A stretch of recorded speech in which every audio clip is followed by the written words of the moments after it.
Entonces, esta mañana vamos a inclinar los rostros, cerrar los ojos y vamos a acercarnos al Señor en oración para que este tiempo de abrir la Biblia sea un tiempo de bendición para todos nosotros.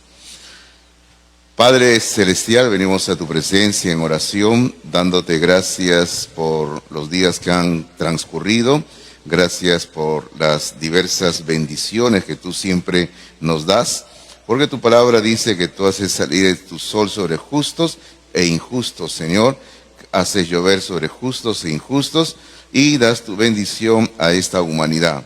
Padre, damos gracias por lo que tú nos das, aún también damos gracias por lo que no nos das.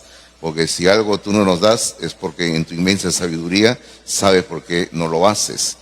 Pero Padre Celestial, pedimos que en este tiempo que estamos iniciando, ahora de abrir la Biblia, de leerla, de buscar la enseñanza para nuestras vidas, pedimos que tú nos guíes, que tú nos ministres, que el Espíritu Santo pueda obrar en nuestros corazones, que el Espíritu Santo pueda usar la palabra escrita, para que esta palabra escrita se vuelva una palabra viva y eficaz en nosotros.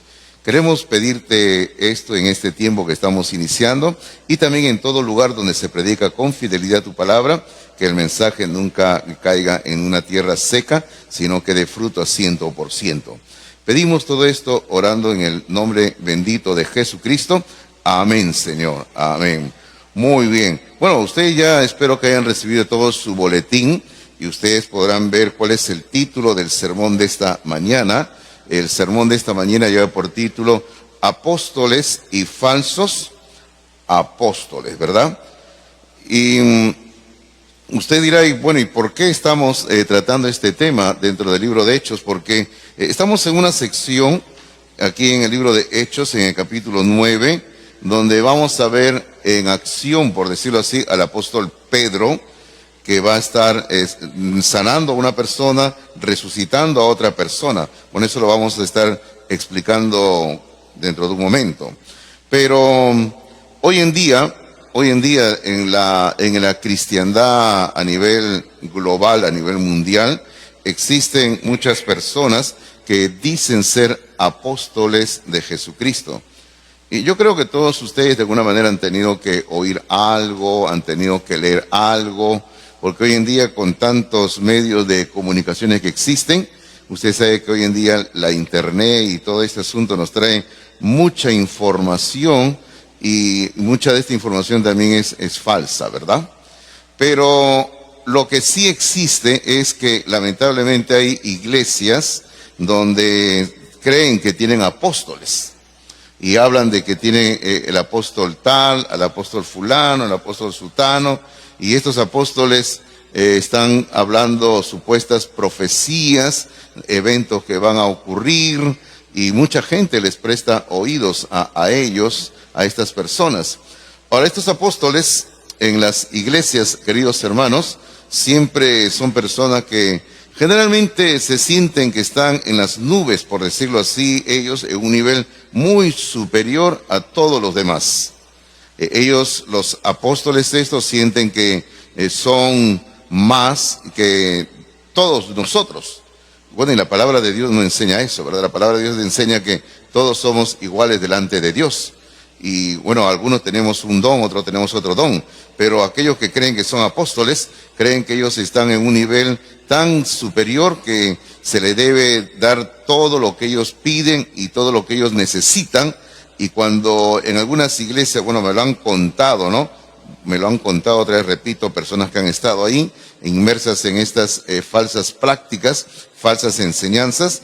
En algunas iglesias cuando los invitan a los apóstoles para que vayan a dar alguna enseñanza, los apóstoles ponen una serie de condiciones sobre todo lo que ellos necesitan tener en ese templo a donde van a ir a enseñar. Y hermano, dentro de todo eso ellos piden una cantidad de dinero para ir a enseñar. Y así andan las iglesias, hermanos, creyendo que hay apóstoles. Lamentablemente, aquí en Lima, Perú, también existe esta falsa creencia que hay apóstoles. Y algunas iglesias, vuelvo a repetir, dicen que ellos tienen apóstoles de Jesucristo. Hermano, hay muchas sectas que tienen esta enseñanza del apostolado. Por ejemplo, los mormones creen que ellos tienen apóstoles también.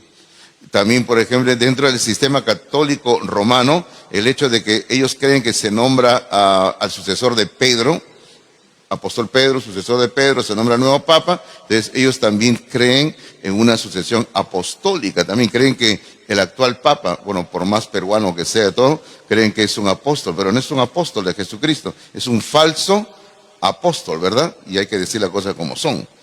Pero queridos hermanos, si alguno de ustedes ha estado en algún movimiento evangélico donde han tenido apóstol, sencillamente le digo, usted ha estado en un grupo totalmente falso.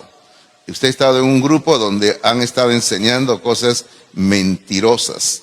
Aún también aquellos que creen que las mujeres deben de ser pastoras, también esa es una enseñanza totalmente falsa, totalmente ajena a la palabra de Dios. Bueno, ese es otro tema, ¿verdad? Pero lo estoy mencionando nada más. Pero alguien un día me dijo, pero pastor, ¿se puede nombrar nuevos apóstoles? Y yo le digo, ¿cuál es la base? Bueno, yo ya sabía por dónde iba, ¿no? Me dice, es que cuando Judas murió, en Hechos capítulo 1, los apóstoles se reunieron y nombraron al reemplazante de Judas. Bueno, justamente ese es un reemplazo. Hay que diferenciar entre reemplazo y sucesor, hermanos. Porque sucesor querría decir que cada vez que moría un apóstol, se tendría que nombrar a un nuevo apóstol y a un nuevo apóstol y así. Y ustedes no ven eso en el libro de Hechos. Solamente el caso de Judas Iscariote en Hechos capítulo 1 es un caso totalmente aislado, totalmente único, que inclusive estaba profetizado en el libro de Salmos que moriría Judas y sería reemplazado por otra persona. Ahora, por ejemplo, en el capítulo 12 de Hechos, y solo estoy mencionando, no vamos a estudiar el capítulo 12, pero si usted gusta, mire el capítulo 12. En el capítulo 12 de Hechos se da la muerte de otro apóstol de Jesucristo. En este caso es del apóstol Jacobo, el hermano del apóstol Juan.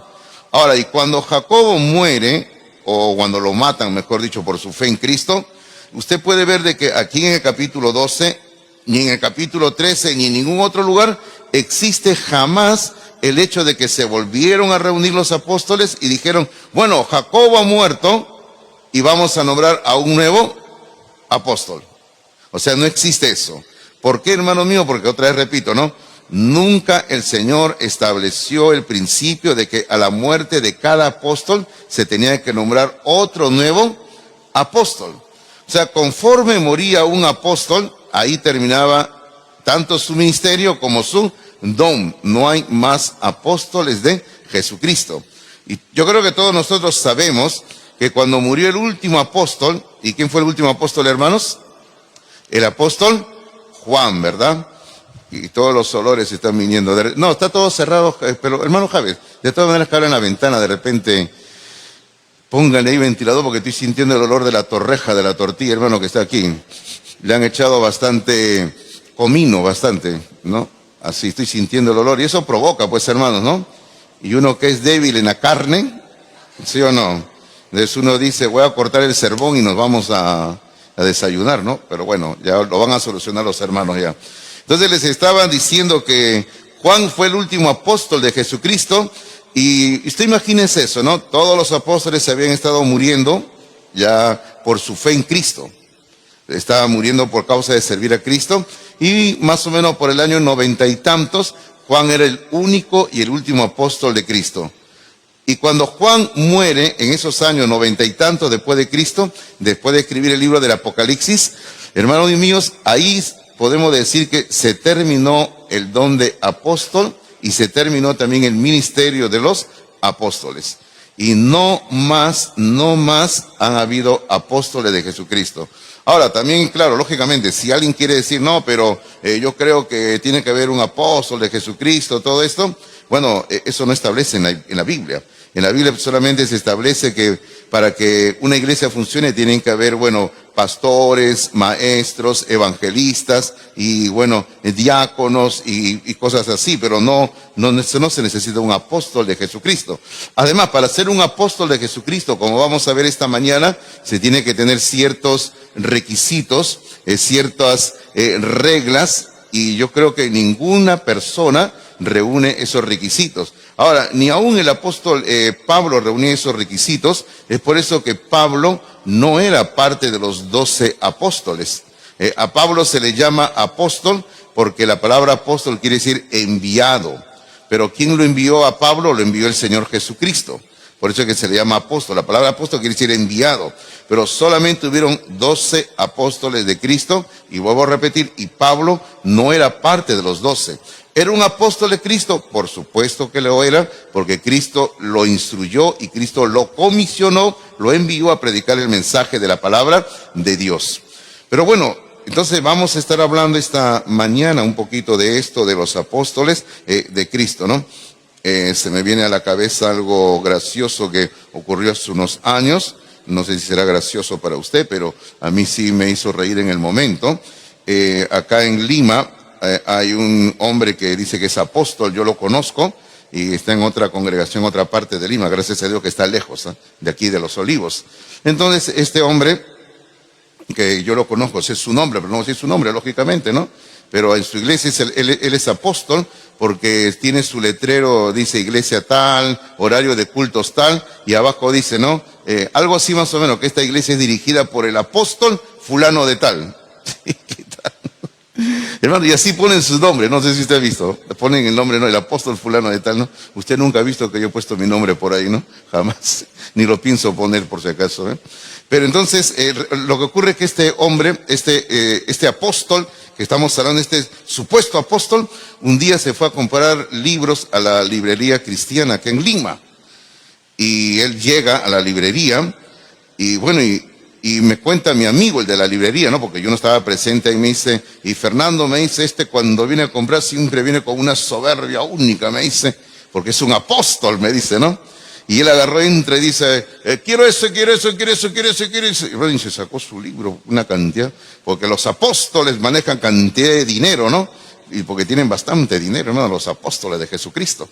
Entonces, llegó el momento de que le sacaron la cuenta y le dan la boleta, ¿no? Y el apóstol le dice, ¿y mi descuento no me han hecho? No, le dice, no le hemos hecho descuento. ¿Pero por qué no me han hecho descuento? Porque solamente le hacemos descuento a los pastores, le dice. Y a los apóstoles no les hacemos descuento. Capte el chiste o no capte el chiste. Porque los pastores, cuando vamos a las librerías, y bueno, estamos inscritos, registrados como pastores, nos dan un porcentaje de descuento. Pero como él no era pastor, era apóstol, más le dijeron, no le hacemos descuento a usted, le dijeron, ¿no? Y él reclamó y todo, y no le hicieron, ¿qué le digo? ¿Y no le hicieron descuento? No le hicimos descuento, me dice. Porque él es apóstol de Jesucristo, ¿no? Y está en un nivel superior, ¿no? Así es, pobre de nosotros los pastores, ¿no? Pobrecitos. Bueno, entonces, lo que vamos a ver esta mañana justamente es esto, tiene que ver con los apóstoles, ¿verdad? Apóstoles de Jesucristo y los falsos apóstoles. Y usted puede ver que el sermón está dividido en dos partes. Ahí dice número 1, grande, y luego en la siguiente página dice número 2. Entonces, número 1, usted coja su lápiz, su lapicero o su lápiz de ceja, como siempre le digo a las damas, dice así. Número 1, la distinción del ministerio de un apóstol de Jesucristo. O sea, ¿cómo distinguir? O sea, ¿qué es lo que distingue el ministerio de los apóstoles de Jesucristo? Vamos al capítulo número 9 de Hechos, por favor, capítulo número 9 de Hechos. Aquí encontramos la historia de lo que Pedro está obrando, lógicamente, con el poder de Dios. No es que Pedro tenga ese poder como ser humano, sino Dios lo había habilitado de esa manera. Pero en el capítulo 9, versículo número 32 en adelante, dice así: aconteció que Pedro, visitando a todos, vino también a los santos que habitaban en Lida. Lida era una ciudad en la zona de Judea, de Samaria. O sea, Pedro todavía se encuentra en la zona de Judea, de Samaria. Y dice, y halló allí a uno que se llamaba Eneas, que hacía 8 años que estaba en cama, pues era paralítico. Este era el problema de Eneas, que se encuentra Pedro cuando lo visita, es que este varón que era creyente, estaba paralítico, estaba en cama. Y versículo 34 dice, y le dijo Pedro, Eneas, Jesucristo te sana, levántate y haz tu cama, y enseguida se levantó. Hermano, ese fue un milagro extraordinario, ¿sí o no? No era de que Eneas le estuviera doliendo la cabeza, digámoslo así, o no era de que Eneas dijera que le dolía un diente, una muela, sino que él estaba 8 años postrado en cama. El hombre estaba paralítico, no podía andar, no podía caminar, exactamente, no podía moverse. Y aquí encontramos en el versículo 34 que Dios, a través de Pedro, va a sanar a este varón. Y el versículo 35 dice, y le vieron todos los que habitaban en Lida y en Sarón, son 2 ciudades, Lida y Sarón, y observe lo que dice al final del versículo 35, los cuales se convirtieron al Señor. Ahora, algo que vamos a ver en este milagro y en el que viene luego, la resurrección de una chica, vamos a ver de que siempre todo obrar de Dios, bueno, es para la gloria de Dios y siempre va a traer conversión de personas a Jesucristo. Bueno, de eso vamos a hablar en un momentito. Entonces, aquí encontramos que Pedro, uno de los 12 apóstoles de Jesucristo, y por si acaso Pedro no era la cabeza de los apóstoles en el sentido que era el jefe de los apóstoles, esa es una idea totalmente errada, o algunos piensan que Pedro fue encargado por Dios para gobernar la iglesia, esa también es una idea totalmente errada, no fue así. Pero aquí encontramos que Pedro, uno de los apóstoles de Cristo, va a obrar algo, y aquí miren sus notas por favor, dice, ¿no? Un apóstol de Jesucristo tiene las señales de apóstol, las señales de apóstol. Ahora, antes de seguirnos metiendo en el tema, yo les hago recordar que más o menos a mediados del año pasado, los días miércoles, durante 5 miércoles, estuvimos estudiando un tema aquí en la iglesia titulado El carismatismo a la luz de las Escrituras.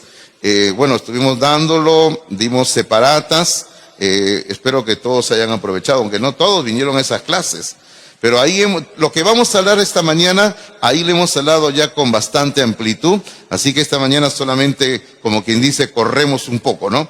Pero si usted quiere eso, tiene que buscar, yo creo que estará en internet las grabaciones, los materiales, no sé dónde lo pueden conseguir, yo solamente enseño, después yo no sé lo que hacen ellos con las grabaciones y los materiales.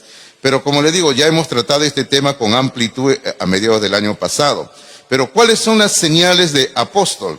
Si usted va rápidamente a 2 de Corintios, capítulo número 12, 2 de Corintios, capítulo número 12, el apóstol Pablo habla así de ese poder que tenían ellos, por llamarle así.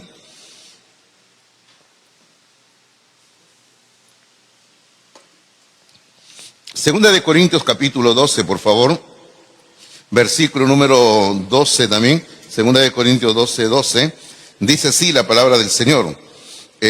Pablo dice, con todo, las señales de apóstol, mire lo que dice, las señales de apóstol han sido hechas entre vosotros en toda paciencia. Ahora, ¿cuáles son las señales de apóstol? Pablo dice, por señales, prodigios y milagros.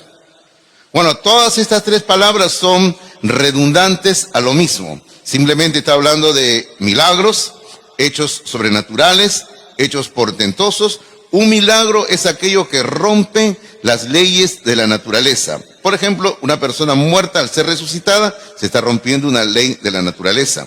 Una persona que está enferma y que su situación va empeorando y no tiene cura, por decirlo, es sanada por el Señor, rompe la ley de la naturaleza. Una persona que ha nacido ciega o se queda ciega por alguna razón en algún momento dado de la vida y recuperó la vista, es algo que va en contra de las leyes de la naturaleza. Entonces, un milagro es algo que va en contra de las leyes de la naturaleza y es obrado por el poder de Dios. Y ese poder el Señor se lo había dado a los apóstoles. Y es justamente en este versículo que acabamos de leer, donde Pablo le llama las señales de apóstol. Ahora, si seguimos en sus notas, en su nota dice, las cuales son 5. Las señales de apóstol son 5, hermanos míos. Vamos rápidamente al libro de Marcos, capítulo 16, versículo 17 al 18. Marcos 16, 17 al 18. Es un pasaje bien conocido. Vuelvo a repetir, no vamos a entrar en detalles porque ya a mediados del año pasado hemos tenido un curso acá en la iglesia donde hemos tratado esto con bastante amplitud. En Marcos capítulo 16, versículos 17 al 18, encontramos que el Señor está dando la gran comisión a los apóstoles y el Señor va a hablar así en el versículo número 17. Recuerde la palabra señales, ¿ah? Y luego el versículo 17 dice, y estas señales seguirán a los que creen. Y aquí va a mencionar las 5 señales que nosotros creemos que eran las señales de apóstol. ¿Cuáles son? Número 1, en mi nombre echarán fuera demonios. Número 2, hablarán nuevas lenguas. Número 3, tomarán en las manos serpientes. Número 4, y si bebieron cosa mortífera, no les hará daño. Y número 5, sobre los enfermos pondrán sus manos y sanarán. O sea, ahí están las 5 señales que el Señor le estaba otorgando a los apóstoles de Jesucristo. Ahora, lógicamente, usted puede ver aquí que no se menciona en ningún momento la resurrección de los muertos, pero nosotros entendemos que en la señal número 5, cuando habla de sanidad, creemos nosotros que ahí está incluido la resurrección de entre los muertos, porque la muerte, hermano, es una consecuencia de enfermedades físicas o es alguna muerte natural, digámoslo así. Pero ahí creemos que está incluida. El Señor le dio a los apóstoles esa habilidad, ese poder de poder resucitar a personas que estaban muertas. Ahora, si seguimos en su nota, por favor, dice, en la letra C creo, ¿no? Dice, estas eran señales de confirmación. Señales de confirmación. Estas eran señales de confirmación. Ahora, lógicamente se entiende, ¿verdad?, cuando se habla de señales de confirmación. ¿Para qué se utiliza algo para una señal de confirmación? Simplemente para confirmar algo, nada más. Ahora, es que se estaba predicando un nuevo mensaje. Estas personas, estos apóstoles tenían un nuevo mensaje. Y como ellos tenían un nuevo mensaje, ellos al predicarlo, los oyentes necesitaban más o menos, ellos decían así, no los oyentes. Bueno, te estamos oyendo, pero ¿cómo sabemos que lo que tú estás predicando es de Dios? O sea, ¿cómo sabemos que lo que tú dices, que Jesucristo murió, resucitó, que Jesucristo va a venir otra vez, eso es verdad? Y la única manera de probar que era verdad era cuando los apóstoles obraban algún milagro. Es por eso que se le llama señales de confirmación. Por ejemplo, ¿usted recuerda algo así le ocurrió a Moisés en el libro de Éxodo? El Señor en el desierto le había dicho a Moisés en una zarza, anda a Egipto para que liberes a mi pueblo. Y diles que yo soy Jehová, que ellos van a salir y van a ir al desierto, a la tierra que yo le prometí a Abraham, a Isaac y a Jacob.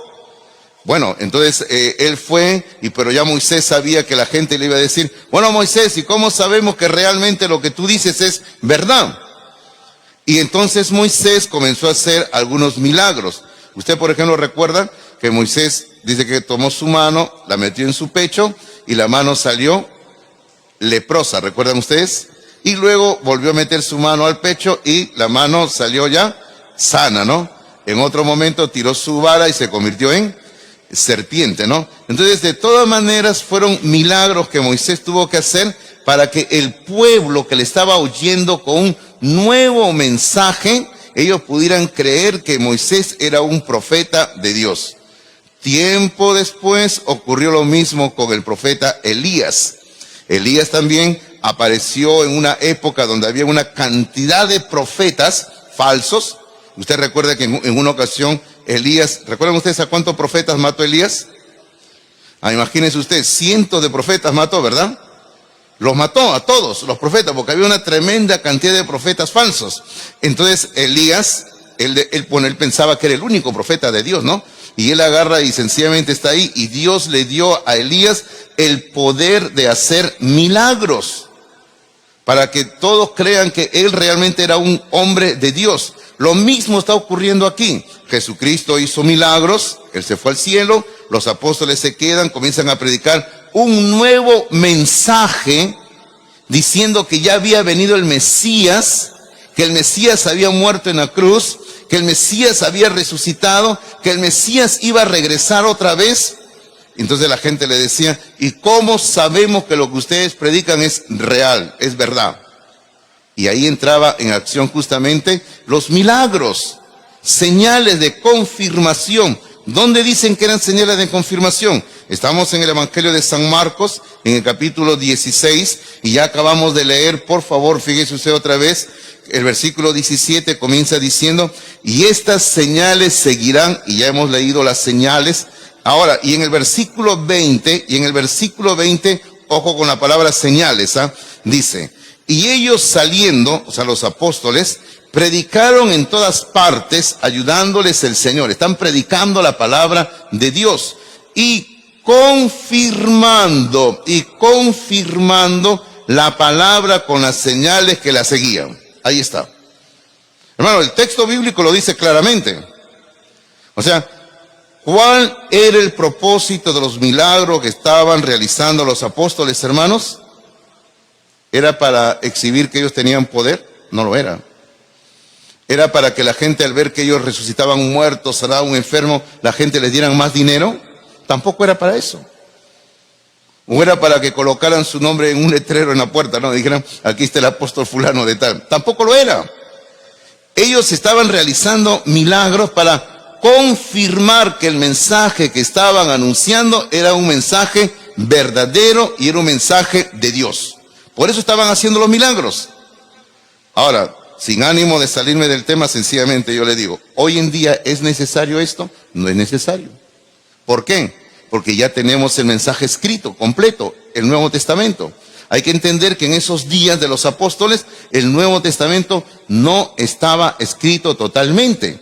Recién en los años 90 y tantos se terminó de escribir el Nuevo Testamento. Otra vez repito, como hace un rato dije, cuando murió el último de los apóstoles, el apóstol Juan. Así que ellos necesitaban hacer milagros para que la gente creyese que el mensaje era un mensaje verdadero y era un mensaje de Dios. Entonces, Pedro, como apóstol de Jesucristo, ha llegado a un lugar, y ahí le pido que regrese otra vez a Hechos capítulo 9, a un lugar llamado Lida, una ciudad Lida, un pueblo pequeño Lida, y Pedro ha realizado un milagro de sanar a Eneas. Ahora, permítame hacer un comentario antes de terminar esta parte de la sanidad de Eneas. Hermanos, yo le digo, ¿no?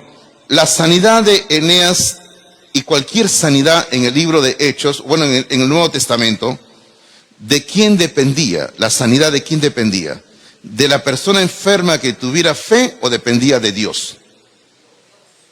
¿De quién dependía, hermanos? ¿De Dios o de la persona que estaba enferma? ¿La fe? No dependía de la fe.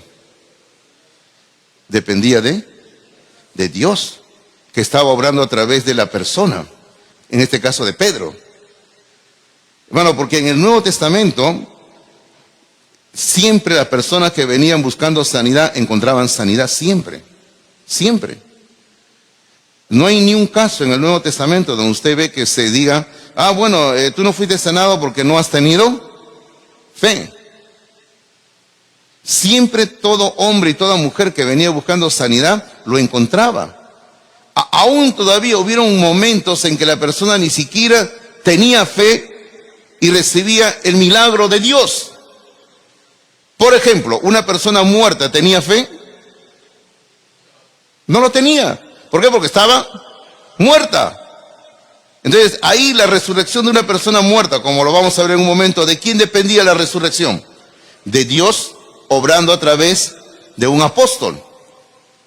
Por eso le digo, en este caso también, por ejemplo, usted lee la historia de Eneas, aquí lo acabamos de leer, y Eneas, que estaba paralítico, hermano mío, totalmente él estaba ahí enfermo, paralítico, 8 años sin caminar, dice el texto bíblico.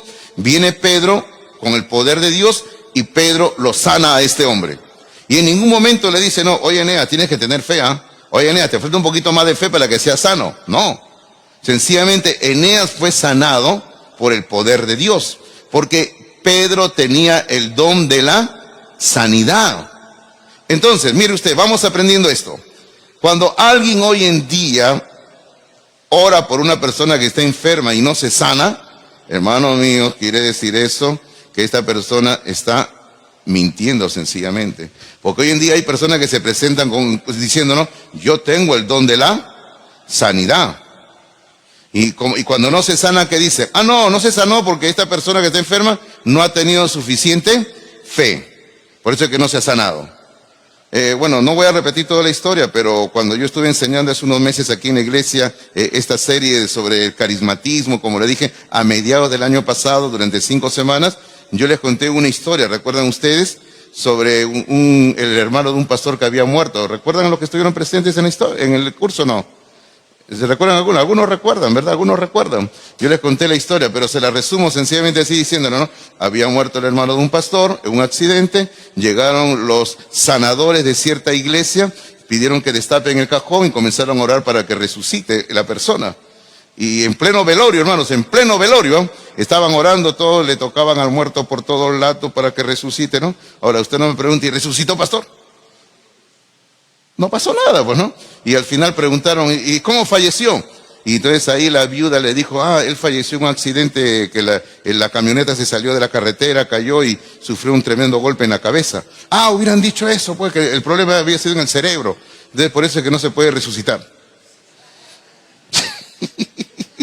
Y hermano mío, mire usted cómo mienten, y estas personas cuando van a hacer estos supuestos milagros, cobran, ¿verdad? Cobran, hermano, cobran cantidad de dinero. Así también le pasó a un amigo hace muchos años atrás, estamos hablando hace muchos años atrás, él era adolescente, se enfermó y su familia lo llevó a uno de estos movimientos acá en Lima y les estaban cobrando antes de orar por la sanidad. ¿Y usted se sanó? No, nunca se sanó. Después de un tiempo Dios ya obró dándole sanidad a través de los tratamientos médicos, pero todo esto es un engaño, hermano mío, es una mentira que hacen y usted sabe que eso abunda hoy en día bastante. Bueno, pero hay otra historia aquí que es la resurrección de Tabita, en el capítulo 9, versículo 36 de Hechos en adelante. Vamos a leer esta siguiente historia, por favor. Dice así la palabra del Señor. Había entonces en Jope, otra ciudad ahí cerca, una discípula llamada Tabita, que traducido quiere decir Dorcas. Esta abundaba en buenas obras y en limosnas que hacía. O sea, era una cristiana, pero ejemplar. Versículo 37 dice, y aconteció en aquellos días, enfermó y murió. Después de lavada la pusieron en una sala. Toda persona tiene que morir algún día, lamentablemente, ¿no? Los buenos y los malos tenemos que morir algún día, ¿verdad? Luego dice versículo 38, y como Lida estaba cerca de Jope, los discípulos, oyendo que Pedro estaba allí, le enviaron 2 hombres a rogarle, no tardes en venir a nosotros. Levantándose entonces Pedro fue con ellos y cuando llegó, le llevaron a la sala donde le rodearon todas las viudas, llorando y mostrando las túnicas y los vestidos que Dorcas hacía cuando estaba con ellas. Yo siempre cuando leo esta historia digo, ¿no? Yo no sé si era que la querían a Dorcas o querían lo que ella hacía, ¿no? Porque dice que estaban mostrando, mira Pedro lo que ella cosía, ¿no? Bueno, no sé, ¿no? Pero bueno, algún día lo sabremos. Pero versículo 40 dice, entonces, sacando a todos, Pedro se puso de rodillas y oró, y volviéndose al cuerpo, dijo, mire la actitud de Pedro, no hay una actitud de soberbia, no hay una actitud de altanería, no hay una actitud de decir yo lo puedo resucitar, sino que él se arrodilla, él está orando, y después de hacer esto, dice versículo 40, él dijo, Tabita, así se llamaba la chica, levántate, y ella abrió los ojos y al ver a Pedro se incorporó.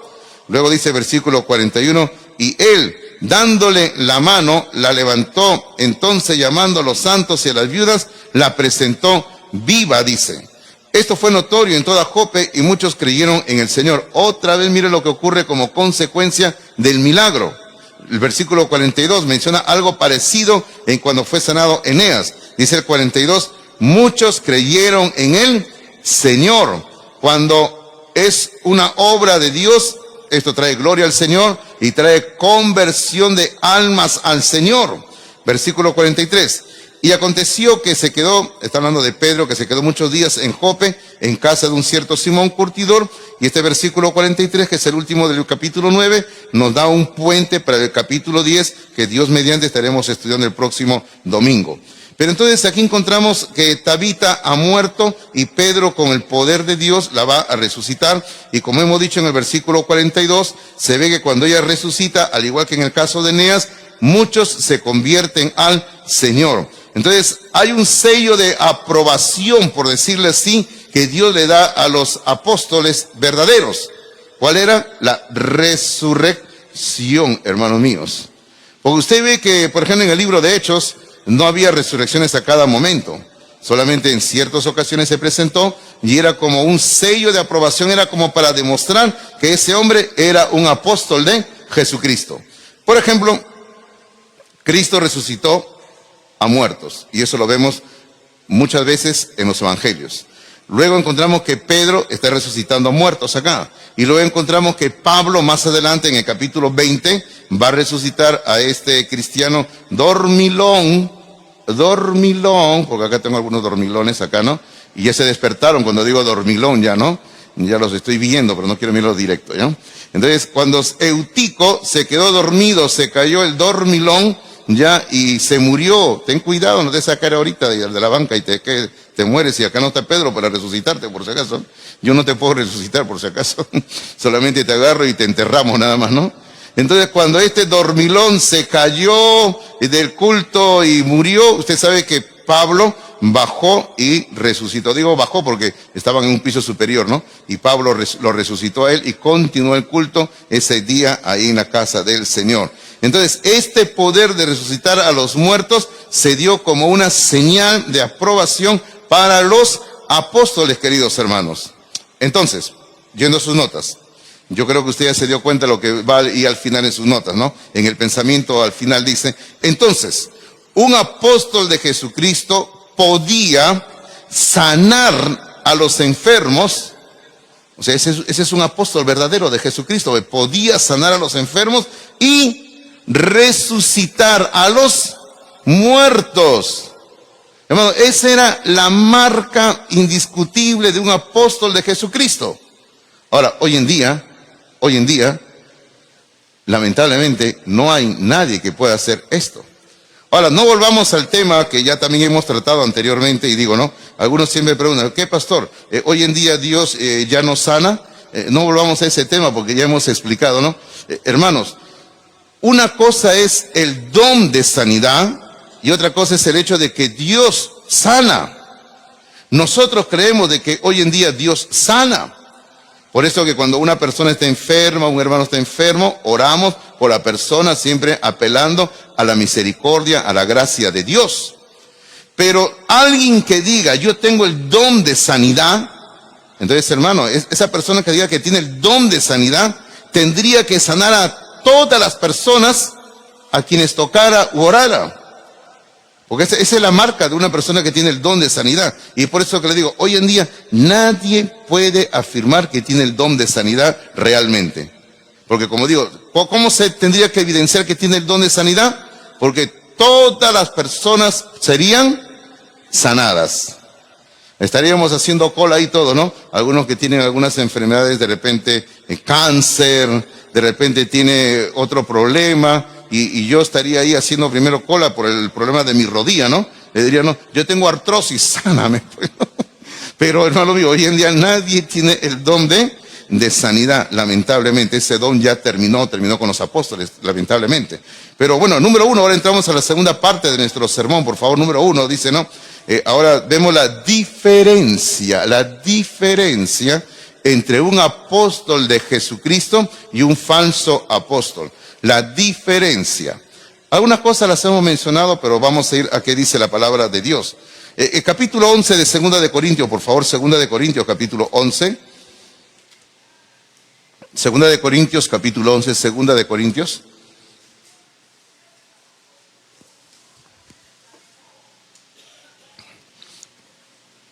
Mire usted que 2 de Corintios, capítulo 11, el versículo número 13, las primeras palabras dicen, porque estos son falsos apóstoles.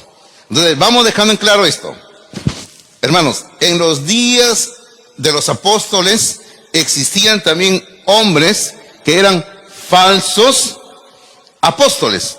O sea, el hecho de que hoy en día, en el siglo XXI que estamos viviendo, hay falsos apóstoles, no es novedad. Ya en el tiempo de los apóstoles, habían falsos apóstoles. Y bueno, sería interesante estudiar este tema, pero vuelvo a repetir, nos vamos a ir a un asunto que no nos va a permitir terminar el sermón de esta mañana. Pero habían falsos apóstoles. Por ejemplo, usted recuerda cuando estudiamos en el libro de Hechos a este mago, a Simón el mago. ¿Recuerdan ustedes a Simón el mago que quería comprar el poder del Espíritu Santo? Y hermano, ese hombre, según la historia extrabíblica, ese hombre se convirtió en el líder de un movimiento que decían que tenían dones del Espíritu Santo y engañaban a la gente en ese tiempo. Entonces, habían falsos apóstoles en ese tiempo y hoy en día también existen falsos apóstoles. Ahora, en sus notas dice claramente 3 rasgos de los falsos apóstoles. Y eso está en el versículo número 13. Por ejemplo, dice, estos son falsos apóstoles y aquí viene el primer rasgo. Número 1, los falsos apóstoles son obreros fraudulentos. Ahí está. Si no sabe cómo escribir la palabra fraudulentos, ahí está en el versículo 13. Ya dice, obreros fraudulentos. Yo creo que todos nos damos cuenta de qué cosa quiere decir la palabra fraudulento, ¿no? La palabra fraudulento viene de la palabra fraude, o de ahí procede la palabra fraude. Y usted sabe lo que es el fraude, ¿no? Es una mentira, es una estafa, es un engaño. Por ejemplo, cuando usted, como decimos nosotros, cuando le dan gato por liebre, ese es un fraude, ¿sí o no? O como cuando usted va a comer algo y no le sirven eso, ¿no? Yo recuerdo que mi esposa a veces así, yo le decía, me has engañado, yo le decía a mi esposa, porque mi esposa en la mañana antes de salir de casa me decía, hoy día te voy a preparar, vamos a decir, caucao. Entonces yo estaba en la calle andando y me apuraba, no comía nada en la calle, porque decía, voy a llegar a mi casa y voy a almorzar un rico caucao. Ya estaba ya con las, caucao, qué rico, ¿no? Y llegaba a la casa y resulta que mi esposa no había tenido tiempo de ir al mercado o algo y me había preparado otra cosa, ¿no? Y le decía, ¿y el caucao?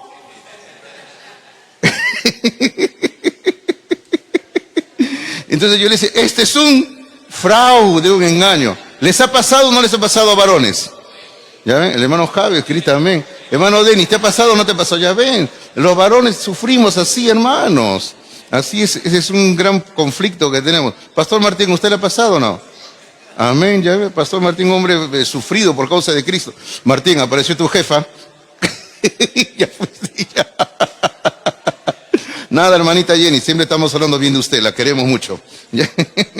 Entonces, ustedes ya hemos ilustrado bien lo que es un fraude, ¿verdad? Un engaño, una mentira. Y estos supuestos apóstoles fingen ser obreros de Dios, pero simplemente son personas que están listas para engañar. Ahora, yo le voy preguntando algo y usted va a tener la respuesta exacta en su mente. ¿Dónde usted cree, el lugar donde usted cree que están estos falsos apóstoles? ¿Dónde creen que están? ¿En dónde? Quizás no, la pregunta no es muy clara, pero ya yo le voy a dar la respuesta, ¿ya? Hermano, el lugar donde se encuentran los falsos apóstoles es en las iglesias. Lógico. Porque ¿dónde más van a engañar? En las iglesias.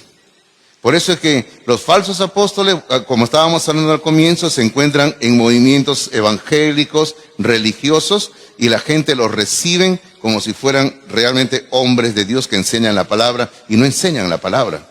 Simplemente son obreros fraudulentos. Ahora, vamos al segundo rasgo.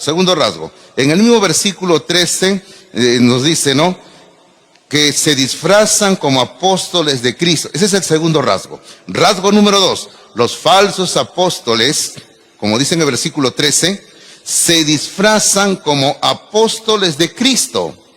O sea, sencillamente se ponen una máscara, una careta, como si fueran apóstoles de Cristo. Así sencillamente hacían estas personas. Ahora, recuerden lo que hemos hablado.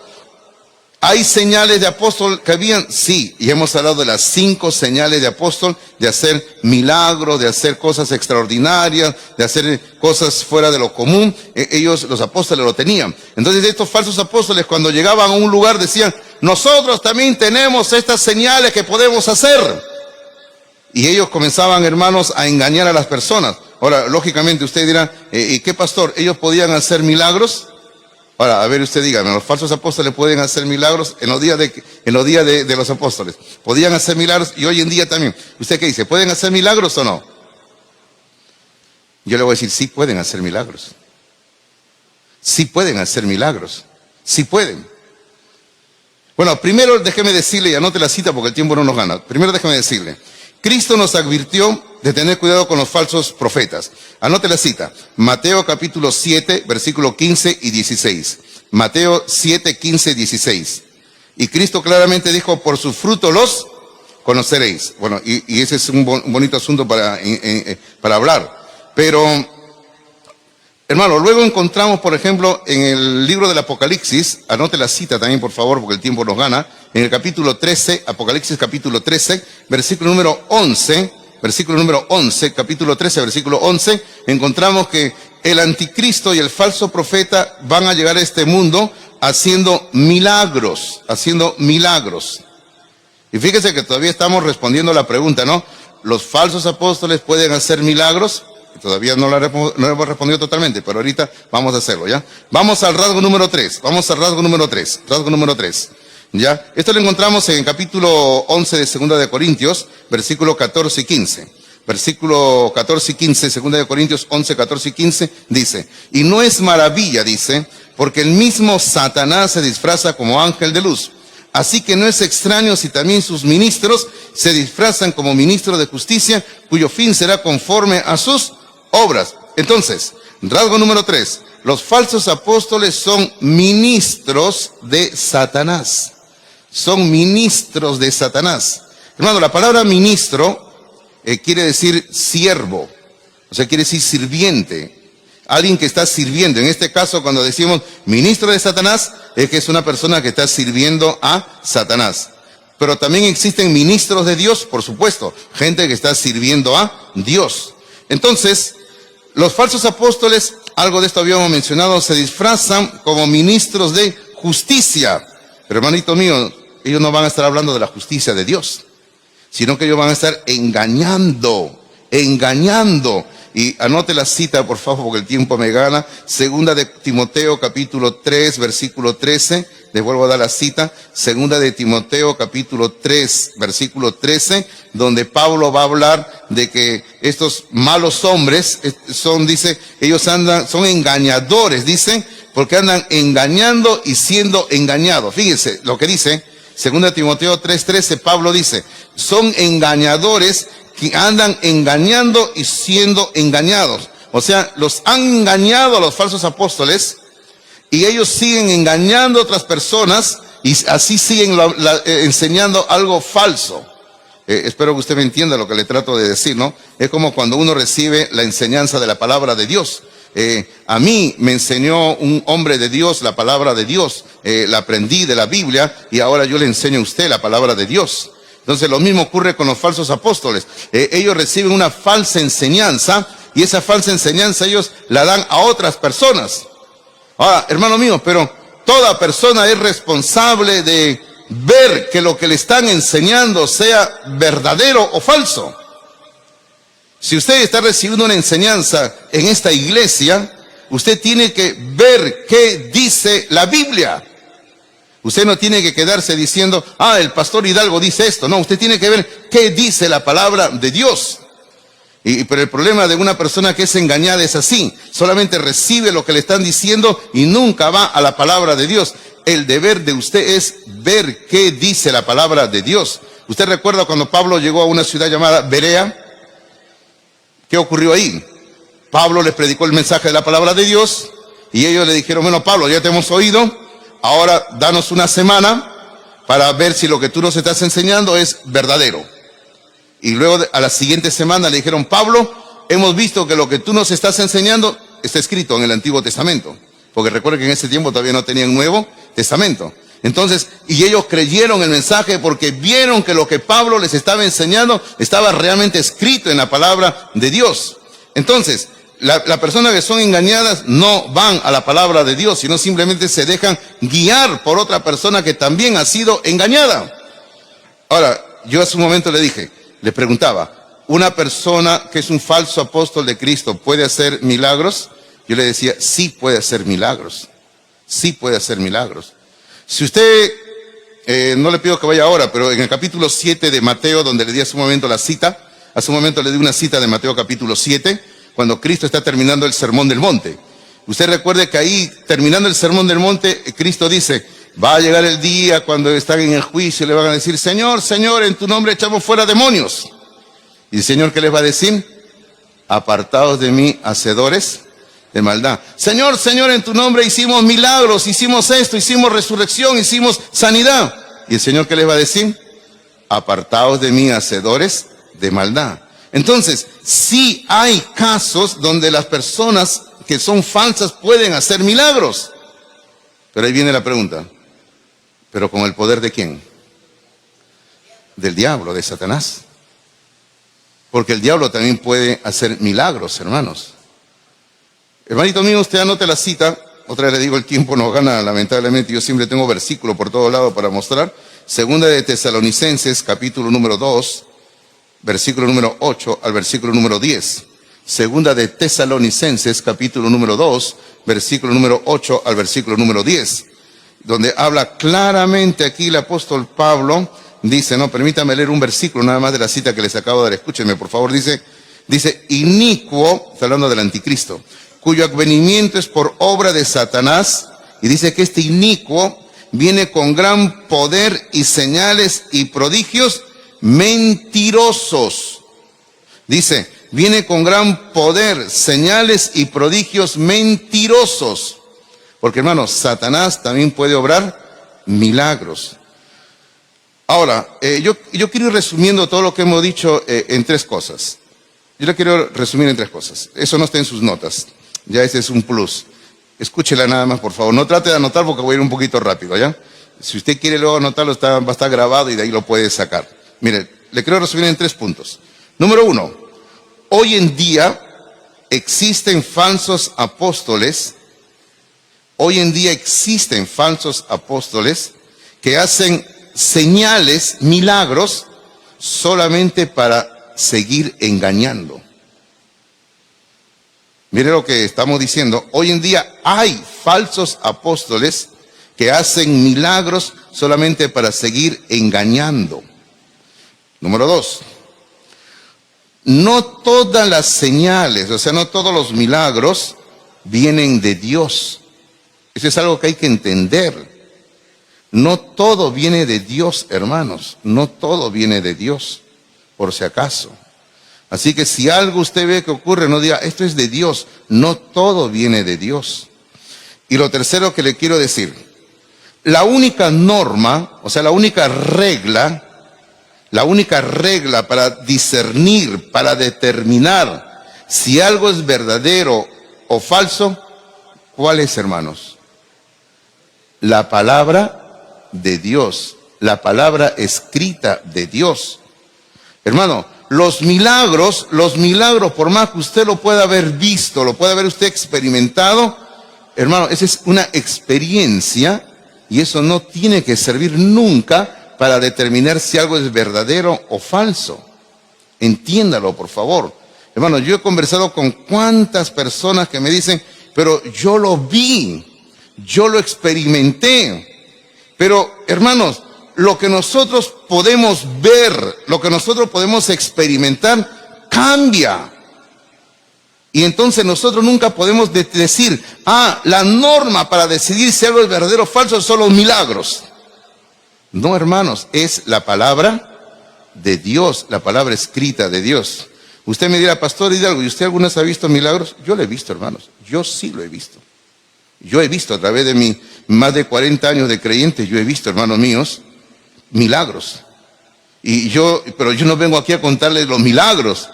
Yo vengo aquí a hablarles la palabra de Dios. Hermano, los milagros solamente son para que Dios confirme su mensaje nada más. Porque uno podría pasarse horas hablando de milagros y ese no es el mensaje. El mensaje es lo que está escrito en la palabra de Dios, queridos hermanos. Una vez alguien me preguntó, pastor, ¿y usted ha visto alguna persona endemoniada? Una vez en mi vida he visto. He estado cerca de una persona endemoniada, sí, una vez. Y no quiero volverlo a experimentar, le digo. Y cuénteme, ay, no seas chismoso, le digo, vamos a la palabra de Dios, le digo, ¿no?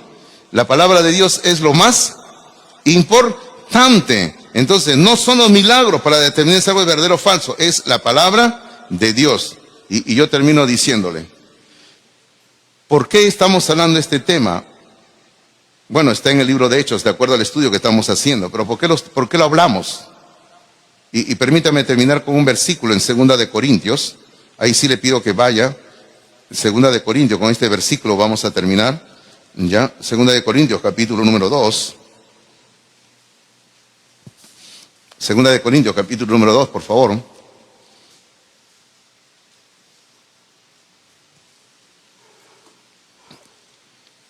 Dice así en el versículo número 11, 2:11 dice, fíjese todo lo que Pablo estaba escribiendo y hablando, dice, para que Satanás, o sea, hay un motivo por el cual Pablo escribió todo lo que escribió, dice, para que Satanás no gane ventaja alguna sobre nosotros, pues no ignoramos sus maquinaciones. O sea, Pablo mismo nos está diciendo que él, todo lo que había escrito, todo lo que había enseñado era para evitar que Satanás gane autoridad, poder en la vida del creyente. Y el creyente no debe, dice el versículo que acabamos de leer, dice, no debe de ignorar las maquinaciones, o sea, los planes, las tretas, los engaños de Satanás. Porque hermano, todo lo que el diablo hace, ya lo hizo antes. Está escrito en la Biblia. Todo lo que el diablo hace, ya lo hizo antes. Está escrito en la Biblia. Por eso, lea la Biblia. Estudie la Biblia. Conozca la Biblia. Y ame la Biblia, hermanos míos. Bonito, ¿no? Se lo repito, lea la Biblia, estudie la Biblia, conozca la Biblia y ame la Biblia. Hágalo así todos los días, para evitar que el diablo nos pueda engañar. Hay un pensamiento final ahí en las notas que quiero dárselo antes de que terminemos. Dice, seamos una iglesia que evite el engaño de los falsos apóstoles. Seamos una iglesia que ame la verdad, que amemos la palabra de Dios, que amemos la palabra de Dios, ¿verdad, hermanos? Así tiene que ser. Tenemos que ser una iglesia que ame la verdad, que ame la palabra de Dios, queridos hermanos. Hermano, y no se deje engañar cuando alguien por ahí llegue con ese título tan rimbombante y grande que diga, no, soy un apóstol de Jesucristo. Bueno, la gente puede decir lo que quiera, pero ¿qué dice la palabra de Dios? Hoy en día ya no hay apóstoles de Jesucristo. Solamente todos somos siervos de Dios nada más, ¿verdad? Amén, hermanos. Amén. Hermanitos míos, Dios les bendiga.